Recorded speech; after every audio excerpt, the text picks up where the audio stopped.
देखा कि सुबह के 5 बज गए हैं। वो जल्दी जल्दी उठी और मंडी जाने के लिए तैयार हो गई। उठ गई गोमती? हाँ, और सुनो, मैं सब्जी लेने मंडी जा रही हूँ। तुम ब्रेड और दूध बंटी को बोल देना, ले आएगा। चाय ब्रेड खाकर ही दवाई लेना। हाँ हाँ ले लूंगा, तू भी ध्यान से जाना। गोमती का पति किशन बीमार रहता था, इसलिए घर का खर्च चलाने के लिए गोमती सब्जियां बेचने लगी।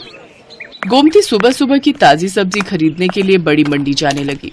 गोमती ताजी सब्जियां खरीद कर लाती और बाजार में ताजी सब्जी का ठेला लगाती। सभी ग्राहक जानते थे कि गोमती बड़ी मंडी से ताजी सब्जियां लाती है, इसलिए सुबह सुबह गोमती के ठेले पर सब्जी खरीदने के लिए ग्राहकों की भीड़ लग जाती थी। 1 किलो आलू, प्याज, टमाटर और हाँ आधा किलो करेला, भिंडी और अरबी भी कर दो। 1 किलो खीरा निकाल देना।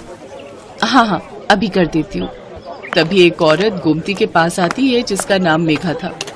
वो गर्भवती थी और सुबह सुबह टहलने के लिए निकलती थी। मेघा का नियम था, वो गोमती से ताजी सब्जियां लेती हुई ही घर जाती थी। गोमती, मैंने तुम्हें कच्चे आम बोले थे, लाई हो क्या? हाँ हाँ मेघा दीदी, आपके कच्चे आम मैंने पहले ही अलग ले लिए थे। ये देखो ताजे ताजे कच्चे आम। अरे वाह, इन कच्चे आमों को देखकर तो मेरे मुंह में पानी आ रहा है। वैसे कुछ भी कहो, सुबह सुबह की ताजी सब्जी की सुगंध ही अलग होती है, जो पूरे बाजार में सिर्फ तुम्हारे ठेले पर ही मिलती है। मुझे लगता है तुम बहुत मेहनत से सुबह सुबह बड़ी मंडी से ताजी सब्जियां लाती हो। कितने बजे उठ जाती हो गोमती? मेघा दीदी, रात को देर से सोती हूँ और आप तो जानती ही हो बंटी के पापा की तबीयत ठीक नहीं रहती। पूरे घर का काम देखना होता है, फिर सुबह सुबह मंडी निकलती हूँ 5 बजे उठकर। उसके बाद घर जाना ही नहीं होता, सीधी यहीं आ जाती हूँ और ठेला तैयार करती हूँ। और कोई सब्जी चाहिए, दे दूं क्या? और आज आप अकेले आए हो? अक्सर तो आपके साथ अमर भैया होते हैं। हाँ, अमर को कुछ दिनों के लिए ऑफिस के काम से बाहर जाना पड़ा, आ जाएंगे बोल रहे हैं। वैसे मैंने माँ को बुला लिया है, अकेली होती हूँ ना घर पर तो मन ही नहीं लगता। एक काम करो, मैं तुम्हें सब्जियां बता देती हूँ, क्या तुम रोजाना मेरे घर पर ताजी सब्जियां दे जा सकती हो? अब चला नहीं जाता, पूरा टाइम है ना इसलिए। हाँ हाँ, आप चिंता मत करो मेघा दीदी, मैं रोजाना सुबह सुबह की ताजी सब्जी आपके घर पहुंचा दिया करूंगी। इस हालत में आप अपना ख्याल रखो और किसी भी चीज की जरूरत हो तो मुझे वो भी कह देना, मैं ला दिया करूंगी। मैं तो बड़ी मंडी जाती ही रहती हूँ। बहुत बहुत धन्यवाद गोमती, नहीं तो आजकल इतना कौन करता है। ठीक है, अब मैं चलती हूँ, ये मेरा फोन नंबर है, मैं तुम्हें सब्जियां बता दिया करूंगी, तुम पहुंचा दिया करना। ठीक है दीदी, इसमें अपना नंबर आप खुद ही डाल दो, मुझे डालना नहीं आता।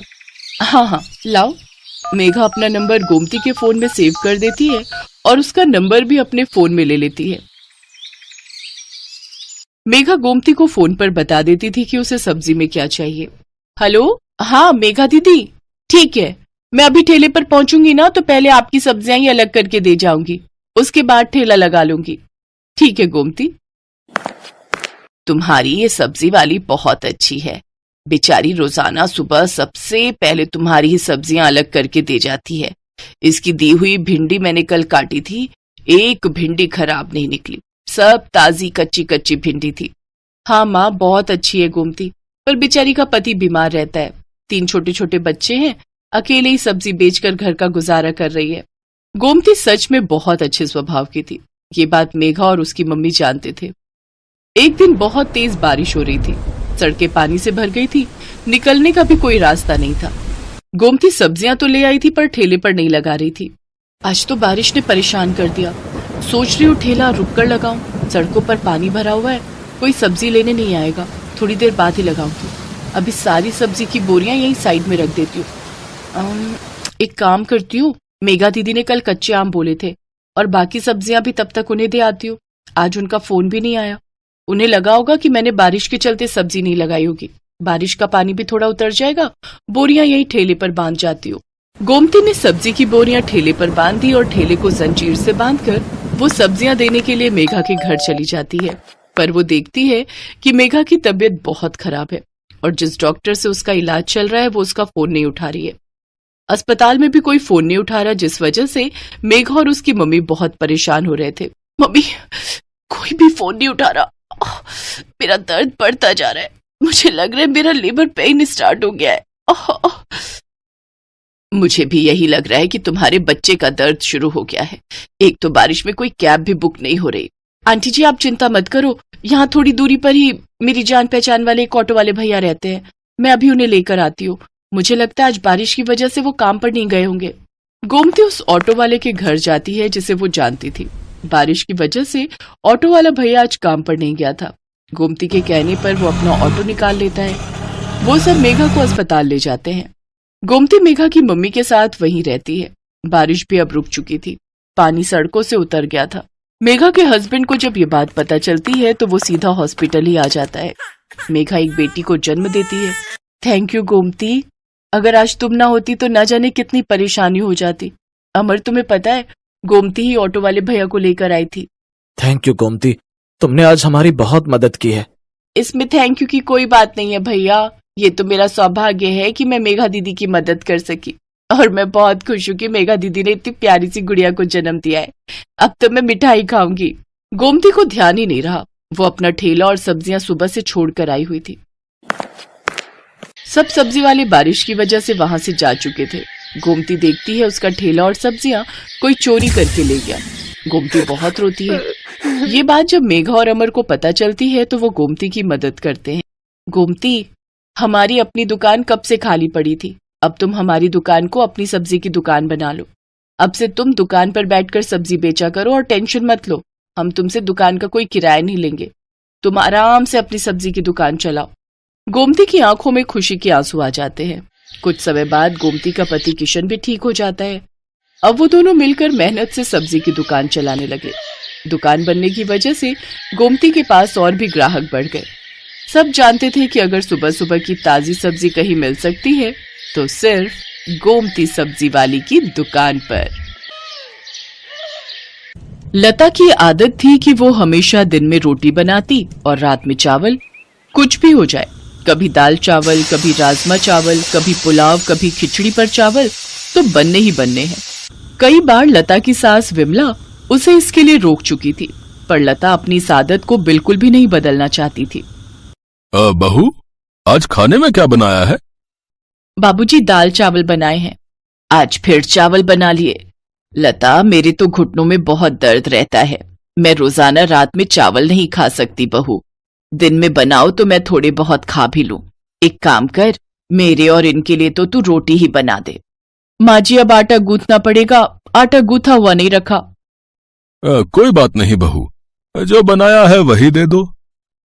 लता ने दाल चावल बनाए हुए थे, वही अपने सास ससुर के आगे परोस दिए।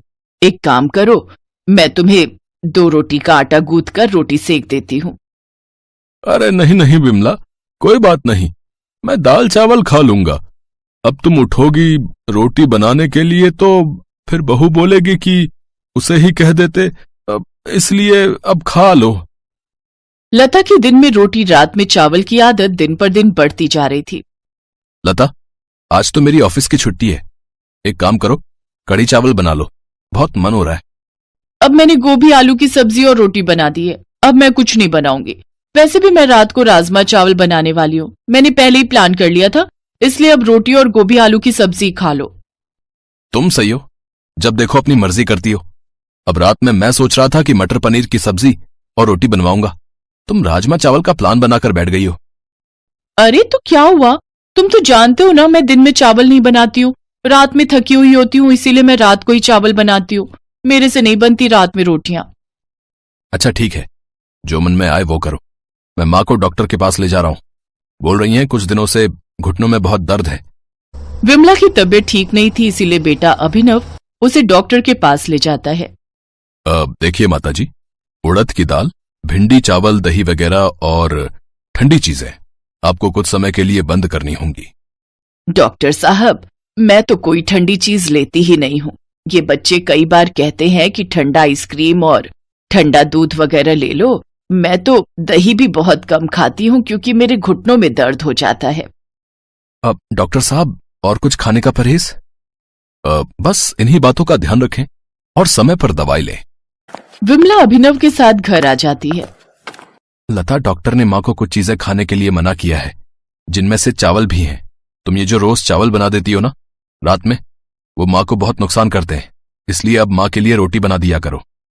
ठीक है, बना दूंगी, पर आज खाना बन चुका है।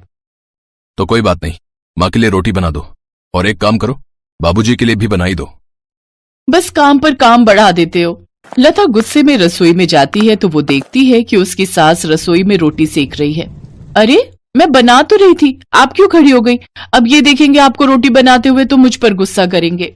कोई बात नहीं बहू, तुम भी तो पूरा दिन काम करके थक जाती हो, 2-4 रोटी ही तो सेकनी है, उसमें देर नहीं लगती। तुम्हारे लिए बनाऊं, तुम खाओगी? नहीं नहीं, मुझे नहीं खानी, आप अपने लिए और बाबूजी के लिए बना लो, मैं तो चावल ही खाऊंगी। अपना खाना डालकर रसोई से चली जाती है। लता ने अपनी आदत को फिर भी नहीं छोड़ा। दिन में रोटी सब्जी बन जाती तो वो रात में चावल बना लेती। जब उसने देखा कि उसके सास ससुर को तो रोटी ही खानी है, तो उसने अब दिन में ज्यादा रोटी बनानी शुरू कर दी, ताकि रात को उसे फिर से रोटी ना बनानी पड़े और वो चावल खाकर ही रह जाए। माँ जी, रोटी मैंने दोपहर में ही ज्यादा बना दी थी। मुझे पता था आप और बाबूजी रात को रोटी खाते हो, इसलिए मैंने सोच लिया है अब मैं आप लोगों की रोटी दोपहर में ही बना दिया करूंगी। पर बहू, वो तो ठंडी हो गई होगी। अब अरे विमला, कोई बात नहीं, ठंडी है तो उन्हें तवे पर गर्म कर लो, तुमने और मैंने ही तो खानी है। जाओ बहू, तुम अपना खाना खा लो। लता अपने कमरे में चली जाती है। उसके सास ससुर दोपहर की रोटी ही खा लेते हैं। लता अपनी आदत की वजह से अब जब भी रात में चावल बनाती तो अपने सास ससुर की रोटी दोपहर में ही बनाकर रख देती। एक दिन लता अपने कमरे में स्टूल पर चढ़कर ऊपर की अलमारी से कुछ ढूंढ रही थी। कहाँ रख दिया मैंने अपना नया पर्स? यहीं ऊपर अलमारी में ही तो रखा था। भाभी, आराम से, मेज गिर जाएगा, रुको मैं आती हूँ। जितनी देर में काम वाली दौड़ कर जाती, इतनी देर में लता मेज से नीचे गिर चुकी थी। लता की चीख निकल गई। अभिनव और विमला लता को डॉक्टर के पास ले गए। लता की रीढ़ की हड्डी का मांस फट गया, जिस कारण लता को कुछ दिनों का बेड रेस्ट हो गया। माँ, ये लता की सारी दवाइयाँ, अभी अगले हफ्ते बुलाया डॉक्टर ने। बेटा, घबराने की तो कोई बात नहीं है ना? डॉक्टर क्या कह रहा है? पापा, रीढ़ की हड्डी का मांस फट गया है, इसलिए कुछ दिन ठीक होने में लगेंगे, लेकिन लता को पूरा बेड रेस्ट करना होगा। कमर में बहुत दर्द हो रहा है। अरे, मेरी बहू तो बहुत बहादुर है, देखना तुम बहुत जल्दी ठीक हो जाओगी। मैं तुम्हें ताकत की बहुत अच्छी अच्छी चीजें बनाकर दूंगी, जिससे तुम्हें आराम मिलेगा। लता की कमर में दर्द था और ये बात उसकी सास और बाकी परिवार के लोग भी समझ पा रहे थे। सब लता को बहुत हिम्मत देते हैं। लता की सास विमला अपनी बहू की बहुत देखभाल करती है। लता देखती है कि उसकी सास बिल्कुल उसकी सगी माँ की तरह उसकी देखभाल कर रही है।